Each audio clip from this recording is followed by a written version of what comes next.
네, 안녕하십니까. 김우식 대표입니다. 오늘 이 시간은 두산 관련 사업 재편 얘기, 이슈가 갑자기 터져서 조금 말씀을 드리도록 하겠습니다. 아마, 누군가는 뭐 두산 관련 두고 계신 분들 중에서, 좋으신 분도 있고, 또 누군가는 돌을 맞은 느낌도 아마, 드실 겁니다. 달라요. 지금 두산그룹이 하려는 것은 간단하게 말씀드려서 두산 에너빌리티 산하에 가지고 있던 두산 밥캣을 인적 분할로 떼내고 그걸 이제 상장 폐지한다는 거죠. 상장 폐지해서 결국 여기 두산 로보틱스 산하에 둔다는 얘기입니다. 이렇게 결합을 하는 거예요. 이제 두산 밥캣을 가지고 있으신 분들은 황당하실 수가 있겠죠. 상장 폐지를 한다 그러니까.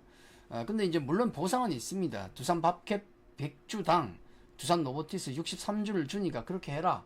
난 싫은데요. 그러면은 매수 청구를 하라는 얘기예요. 가격이 얼마예요? 5만 459원입니까? 이 가격에 그럼 돈 받아가라. 아니면 그냥 지금 팔아버려라. 팔고 뭐 때려치워라. 뭐 그런 얘기입니다. 그런데 이 과정을 통해서 아마 주주분들이 뭐 여러 계시겠지만은 뭐 두산 에너빌리티, 두산 로보틱스, 두산 밥캣 이렇게 아마 많은 주주분들이 계시지만은 희비가 분명히 엇갈리죠. 왜냐면 두산 로보틱스 같은 경우는 퍼밸류가 216배입니다.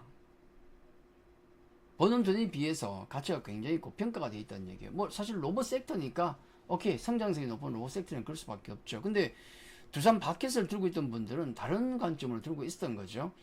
PR이 6.4배밖에 안 되고 PBR도 0.87밖에 안 됩니다.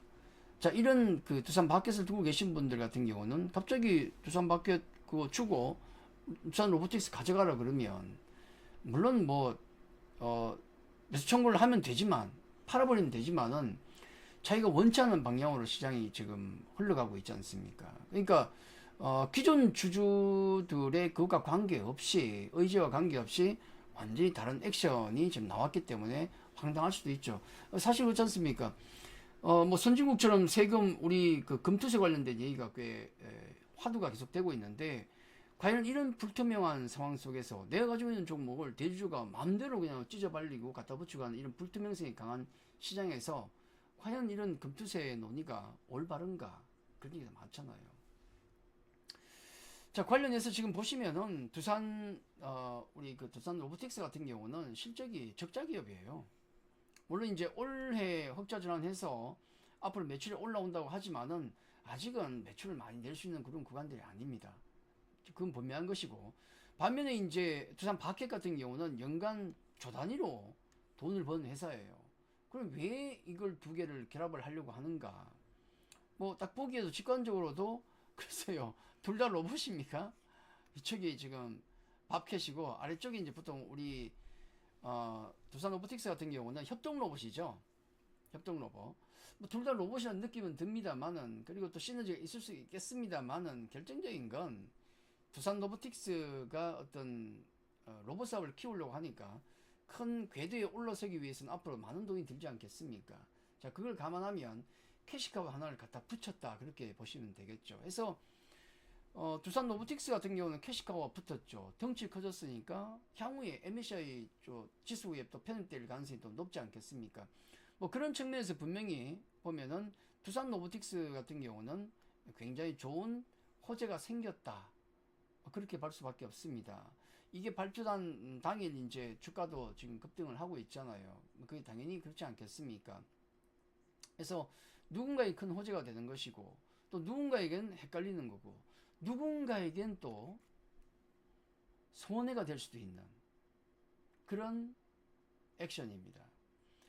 사실 로봇 시장 같은 경우는 굉장히 유망한 시장 중에 하나예요. 그래서 뭐 두산이 신경을 쓰는 거 당연합니다.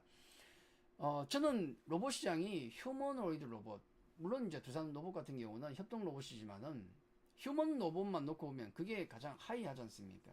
앞으로 우리가 가야 될 길이라 볼 수 있는데, 그쪽 사업만 놓고 보면 뭐 제 생각에는 인간형 로봇 시장만 해도 30조 달러가 훨씬 넘는, 그렇게 보고 있습니다. 우리 돈으로 뭐 4경 가까이 얘기하는데 한 5경이 될 수도 있어요. 5경 원, 엄청난 시장이죠. 그 시장을 어떻게 추정할 수 있는가? 그건 보니까 테슬라의 일론 머스크도 테슬라 주가가 향후에 로봇 시장이 다시 본격적으로 펼쳐지고 자기 옵티머스를 팔게 되면 시총이 거의 지금 1조가 되나요? 왔다 갔다 하는데 거의 한 25조 가까이도 올라갈 수 있다라고 얘기를 합니다. 그게 이제 근거가 어디 있는가? 뭐 추적을 해보면은 자동차 현재까지 전 세계에 깔린 자동차가 2017년 기준으로 한 13억대라 그러는데 지금은 아마 한 15억대 되지 않겠습니까?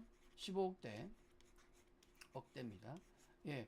그러면 로봇 같은 경우도 그만큼 깔리지 않을까요? 자동차가 15억대 깔리는데 100년밖에 안 됐습니다. 향후 로봇 시장이 들어선 게 언제입니까? 이제 개발되고 하는데 로봇에 대한 어떤 개발이나 이런 게 나온 게 이미 한 2, 30년 됐죠. 그걸 감안하면 향후에 진짜 5경 시장이 될 수도 있는 전체 로봇 시장은 더 크겠죠. 이건 인간력만이니까. 그래서 로봇 시장에서 누가 우위를 잡아가느냐가 향후 어떤 산업이나 국가에서도 굉장히 중요한 어떤 그런 국면이다 그렇게 말씀을 드립니다. 그러다 보니까 두산그룹 쪽에서 관심을 가지고 투자를 할 수밖에 없는데 다만 이제 문제는 그래 뭐 두산 같은 경우도 뭐 시너지 두산 전체 그룹을 볼 때 시너지 효과가 있다. 특히 두산 로보틱스는 천군만마를 얻는 느낌이 들죠. 근데 두산 에너빌리티 주주는 어떻습니까? 그래서 가장 관건은 두 가지죠. 첫째는 두산 에너빌리티 주주에게는 뭐 어떤 보상이나 어떤 액션이 있을 것인가.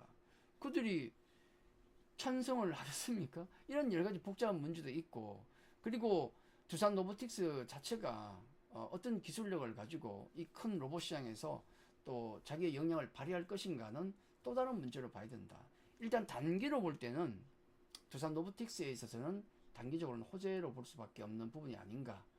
그래서 단기는 그렇다는 말씀을 드리고 중장기로 볼 때는 역시 두산 로보틱스의 역량이 얼마나 있는가, 의지가 있는가, 그게 중요한 것이 아닌가. 자, 그렇게 정리를 해드리겠습니다.